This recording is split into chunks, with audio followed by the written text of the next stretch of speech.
What would you rate this book? Initially, From 1 to 5, I guess. 1 to 5, I would give it a 2.5 to a 3. Really? Yeah.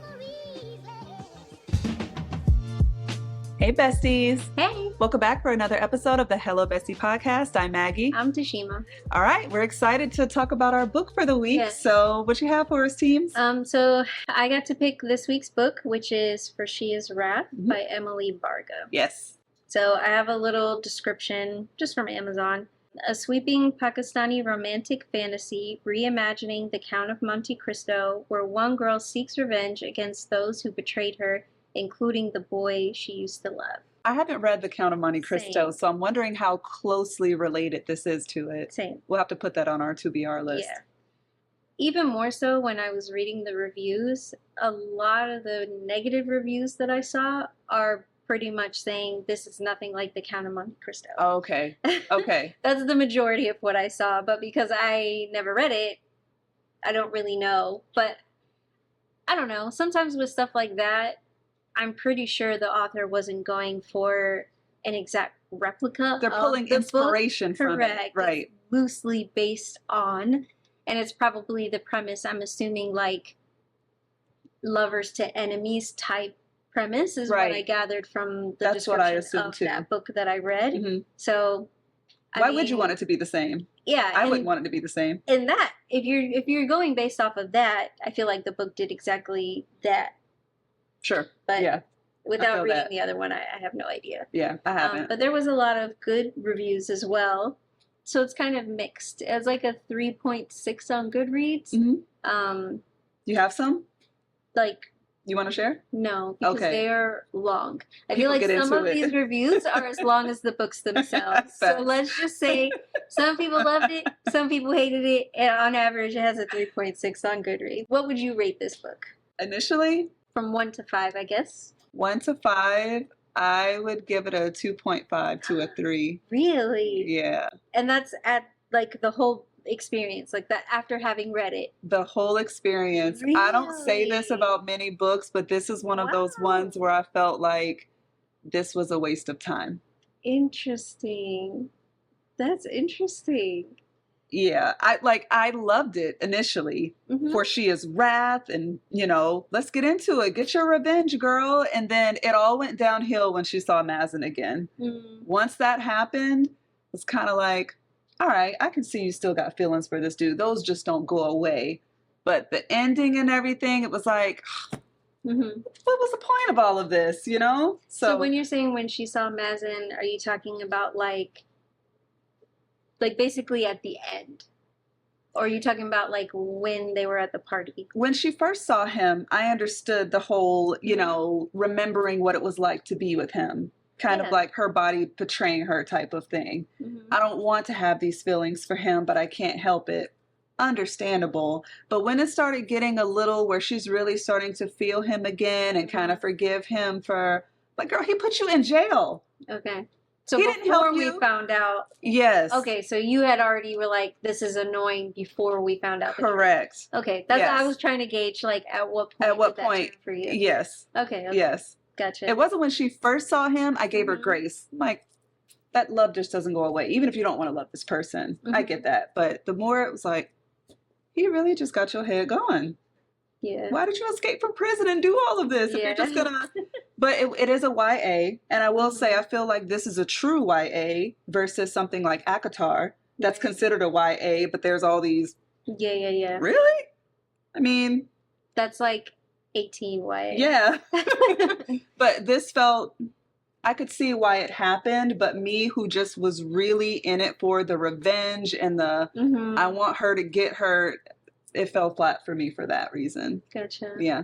I was really surprised when I saw that this book is considered YA because when I think YA, I guess I don't really know what the age range is. When I think YA, I'm thinking I could read this book and also hand it to my children. Right. That are like, middle schoolish. Yeah, exactly. So that's what I think. Middle school, high school. So even in this book, it's hard for me to think that this book is YA because when she is describing their intimate moments, right, that is not a book that I'm going to hand to my kid. Correct. Yes. So, I don't know. Whoever came up with, like, I struggle with the ages too and how they dissect it, because if you recall, not too long ago, I was really trying to figure out what's considered spicy and what's not. And then I read Hooked and I was like, okay, this is what people are talking about when they say spicy. And then I read more stuff of that genre. So then it became very easy. So this was not that, but it was still more descriptive than you want to give a 12, 13-year-old. Correct. Yeah. So I don't get it. They need to revamp the age range for that, because because she was a little descriptive, as good as it was. It's not something that I would hand to my youth. Correct. The lines are very fuzzy on the age ranges for that. Yeah. Yeah.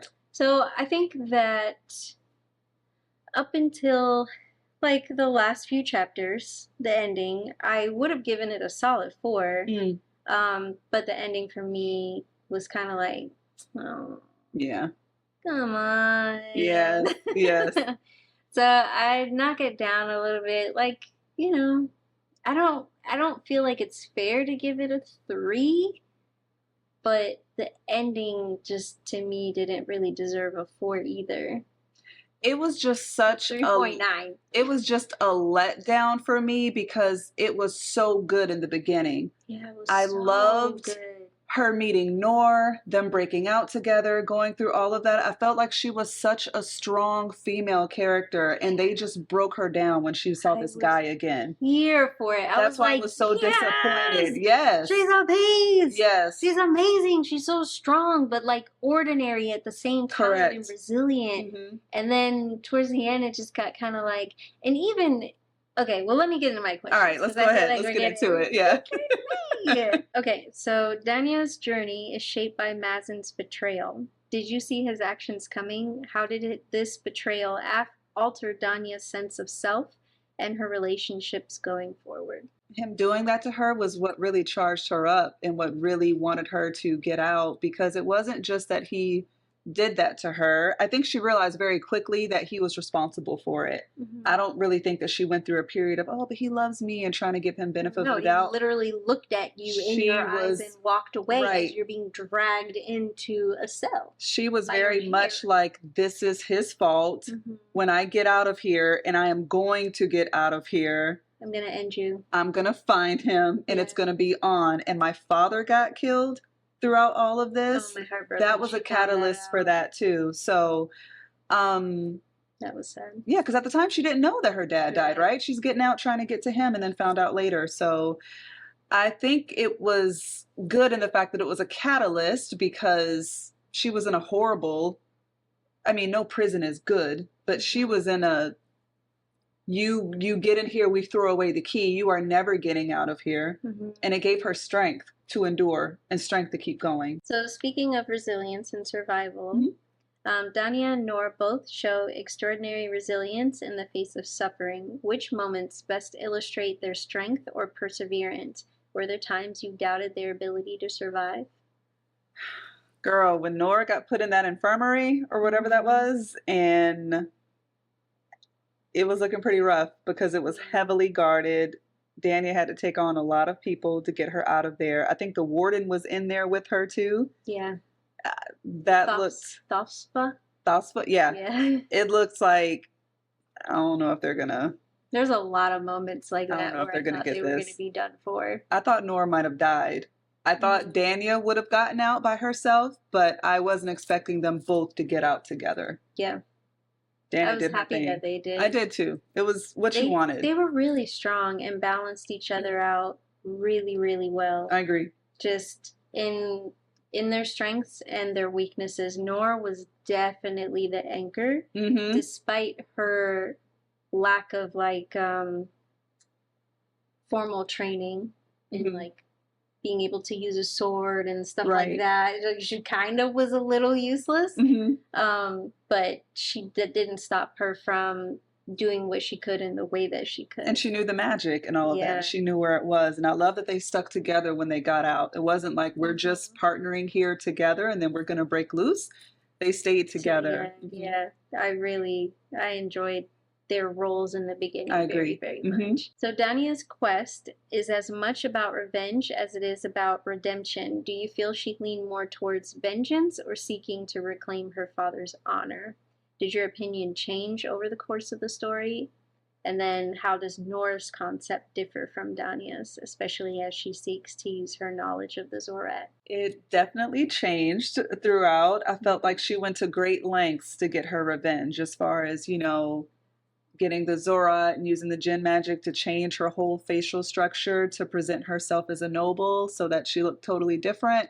I felt like she went to lengths to get her revenge. And then, as we talked about previously, it just kind of went downhill as soon as she saw Mazen again. Yeah. She tried to keep it going, but she really couldn't. And then I think that Nora kind of had some, I don't know if confusion or misconceptions about her father, that she had to kind of like work her way through and find out some things. But I think they both had intentions to get revenge, for sure. Definitely altered throughout the course of things. Yeah, it did seem like for a hot minute, I thought we were going to lose Dania to her, like, being consumed by this revenge, and that she was very tunnel visioned, and that there was going to be a lot of mess as a result. And I, for a second, thought that her and Nora were no longer going to be friends, because it seemed like their goal was no longer aligned. Well, yeah, Nora was basically like, you're kind of getting out of control with this at this point. You're losing yourself. Yeah. But again, she was very much still an anchor, like calling it is what it is. Like, you're doing too much. I need you to stay focused, or this whole thing is going to be for nothing. Absolutely. Discuss how the Zorat and Emperor Vahid's rule reflect the theme of power corrupting those who wield it. Did you feel any sympathy for the characters who sought power, or were their motivations too destructive? And I think with that, we can include like Emperor Vahid, Castildo, and then is it Darbaron? Darbaron. Yeah. I believe. And even Thosfa.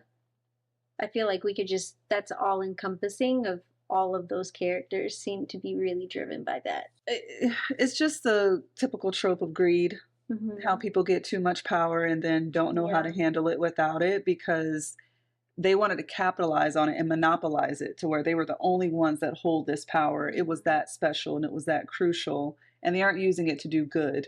Right. And they could, because it had the power to do that. Yeah. They were using it only to boost themselves up, and I think that's where the problem comes into play. Right. How did you feel about the way they executed revenge on all of these people?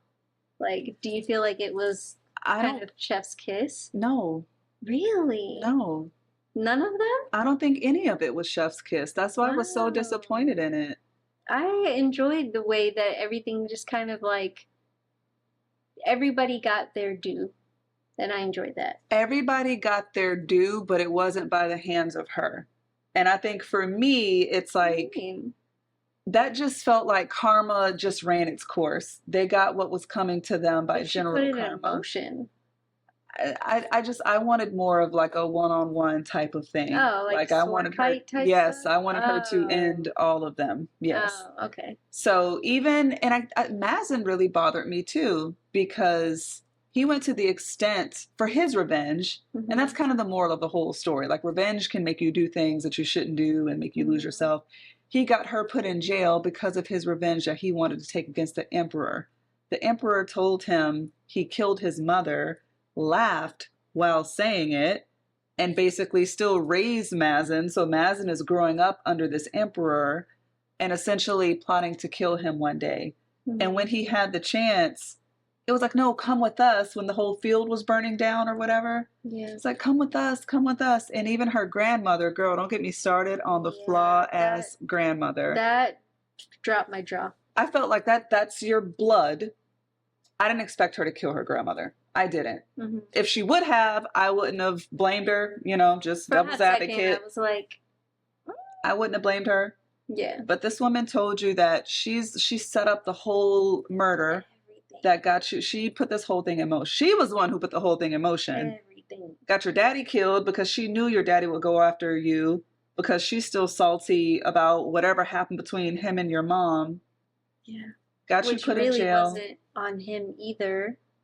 And then the grandmother never really loved her. Like she made it very clear she was never an emotional woman. Even when she got out of jail, it was kind of like, what are you doing here? She was never expecting to see her ever again. Yeah. So when her grandmother's kind of dying or with the magic and all of that, you know, she's like, oh, come with us. Stop. Like, she doesn't care about you. Yeah. So I'm not saying you have to kill her, but don't invite her to escape with you. And the emperor, okay, Mazen, maybe you don't want to kill him anymore. Maybe you're letting that go, but don't invite you. Like, they just went to, it got a little hokey. Like, they went too far into the forgiveness and all of that for me personally. So, Gotcha. yeah. I mean, I know sometimes, like, you can be consumed by that hatred, and then at some point, not all the time, but you just have, like, this moment of, like, it's done. Like, I'm tired.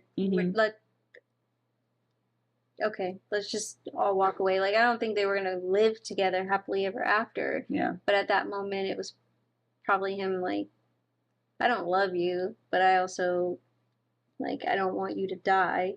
Yeah. But I don't think I would have done the same thing. Yeah. I'd have been like, do. Yeah. Especially after all of that, you know, just the greed and just years and years of just all of the corruption and everything that he was doing. It just laughed at murdering your mother. He laughed. That's like the people in the courtroom who do horrible things and then the family is there and they smirk or that's what that was giving for me. So I you know, again, if you want to like forgiveness and I'm not gonna, but don't invite him to escape with you. You know, it just went too far. The other cheek. Hey, whatever works for them. It didn't work for me. That's all I'm saying. It's for somebody else. It just wasn't for me. Did you relate to any one of their journeys towards like self-acceptance or personal freedom? No. I feel like I didn't relate, but I think I was very inspired by, you know, their resilience and perseverance. And even when things didn't quite work out, just being like, no, we're going to do this. We're going to figure this out. And how hell-bent she was on, you know, being the best that she could be. I feel like that was really inspiring. Yeah. One thing I can say that really dropped my jaw was the situation with Castildo. Her dad's friend that betrayed him and then had all of his swords. That took such strength for her to go on that tour with him and looking, and she knows that this is all of her father's handiwork that he stole after he you know, just turned on him, and he is a key player in why her father ended up being murdered. Right. You know, aside from the grandmother, you know, it's just so many things. So many people had a lot of wheels in motion. I agree. Yeah. And that betrayal was like, wow. I enjoyed listening to like her and Mazen's love story. But I also felt the ending felt really rushed and too tidied up. I wouldn't be surprised if maybe there was another book to come, but... Would you read another one? Would you read a part 2? I don't know. Out of curiosity, maybe. It's an easy read. Like, in terms of YA, it is a very easy book. Right. Like, it's not a book filled with, like, things you gotta look up or references that make no sense. I don't feel kind of like the arrangement. Maybe I do, maybe I don't. But if I didn't, I don't feel like I would miss out on anything because it was tidied up. But sometimes I question, and I didn't listen to like any interviews from the author, but I just wonder if they're restricted where they have to stay within a certain page limit, that sometimes with these books, things just feel like they're just too tidied up in a very short period of time. I didn't feel like it was rushed. I don't know. That could be because after it got to a certain point, I was just ready to be done and I wanted to finish it. So when it finally ended, it was like, okay, we'll finish that one. I just feel like it could have, I don't know, it just could have been, there could have been more that would have made the ending a little more complex, you know, so maybe, you know, she doesn't end up living happily ever after. Like, why does she have to be with him? She could have just, okay, fine, we partner up, you didn't do it, cool. I'm not going to kill you. But yeah, like, let's just go ahead and work together on this. All right, dab you up. Best of luck. Right. I'm going to go with my homegirl. She's going to go traveling. I'm going to open this school. And you and your sister can rebuild whatever this is. And yeah, I'll see you when I never see you. I would have been okay with that. That's why I said where it got hokey. It went too, like...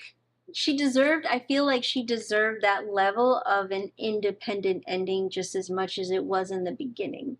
Like, she didn't... This is one of those situations where you have, like, the Cinderella type story of, you know, like, with the prince and they go off and live happily ever after. Why, though? Do you know what this reminded me of? And it's funny because I think this is one of the reasons why you stopped watching Power. Maybe, like, it started getting a little bit too hokey for you beforehand. But basically when Angie goes put in jail. It was before that. Okay. Well, she got him put in jail. I mean, it was her job, you know, whatever. Yeah. But she got him put in jail and then was on trial, like death penalty type of stuff. Can I get off? He got off and then they end up getting back together after that. And even me, who really liked the show, this would not happen. Yeah. You can be like, I don't appreciate you doing that, but hey, whatever. I see you for who you are. Forgive you. Go our separate ways. You can not let revenge take over your life. You can forgive someone, but you can also learn from that lesson and not deal with them anymore. So to go all the way, that's what I didn't like that. It just seemed very unrealistic in that. You just took an independent, resilient warrior and turned her into like a housewife. Yes. And I did not appreciate that for her as a character. I just wanted her ending to be just as strong and badass as she started off, because in the beginning I was like, oh my god, yes, she's a beast. Yes, that's why I was so let down. Yes. So I mean, overall, like, for that, in the beginning I enjoyed it. The end I felt kind of like I love the enemies to lovers. Yeah. I like that trope. I really, really do. But usually it's like we just got off on the wrong foot. Like, there's a slight, oh, I didn't know that's what you said. Or, like, there's usually something at play that is creating this thing.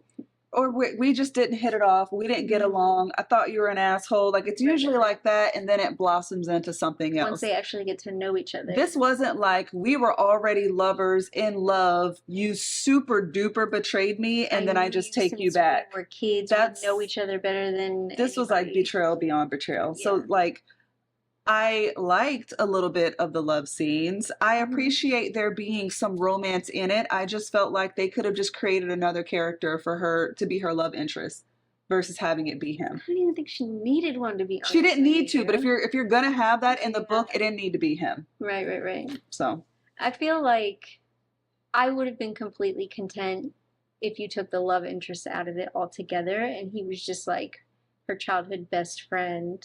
I know that adds a little layer to it to have the love interest. I think that's why it was there, which is fine. But I just don't feel like they needed to end up together. Yeah. Even after all of that. Yeah. You know, like, I would have been fine with him swearing for the rest of his life he was going to prove himself, and she's just like, you can do whatever you want. Like I said, I'm going to be over here. Like, I just would have been like, yes, queen. That's how I really, in the beginning, thought that I would get to the end of this. Like, either she was going to die or we were going to come up, like, out on top. Make him fall in love with her again, and then her just completely dismiss him, disregard him, and now he's begging to be with her. Just give that her he didn't something. die fighting as she's being dragged down the hallway by her hair. You know, that's how I... Yeah. would have loved it to be. So yeah, I think that's really all the questions that I have without us like going round and round and round. Would you recommend this book? I'm saying me with my 2.5 to 3 star, it would depend on the person. Correct. I felt it's not something that I'm going to reread or anything like that.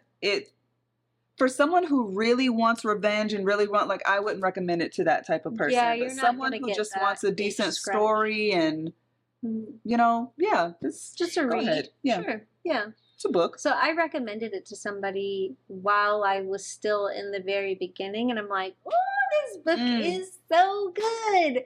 And then I was like, oh. Yeah. I don't think they read it. Hey, by the way. Yeah. I'm not sure if you started it, but you don't have to, you don't want to. But it's definitely not giving what I told you it was giving before. So that part made me kind of like bummed out because I was very high energy in the beginning. It was awesome in the beginning. Yeah. It was. So, I mean, like, again, it depends on the person. If it's somebody who is an avid reader and they just consume content just because they're like, yeah, what's another book? Sure. But if it's somebody who's not really a reader and this could make or break their interest in reading, no, I wouldn't recommend it. I felt very catfish with this book. Really? With the title. Now, it's just a flip of a word that would really do it for me. Because the title is For She Is Wrath. If the title is For She Was Wrath, that would have like changed things a little bit for me, because I went into it reading the synopsis like, okay, this is a badass chick, she's out for revenge, she's gonna get it. But if I would have known like she was super into revenge but life lessons taught her, like I kind of felt like, but she's not Wrath though. She was Wrath. She was. That's I don't know. I get what you're saying. So what's the next book that we're going to read? Okay, so next week we are going to be discussing The 7 Husbands of Evelyn Hugo. That's a very popular one. Yeah. So I'm excited to dig into that one. Yeah. I think it's gonna be a juicy one. I think so. All right, besties. Well, we will see you next week. Don't forget to like, share, subscribe, leave your comments down below. Let us know some of your book recs, and we will see you next Tuesday. Bye. Bye.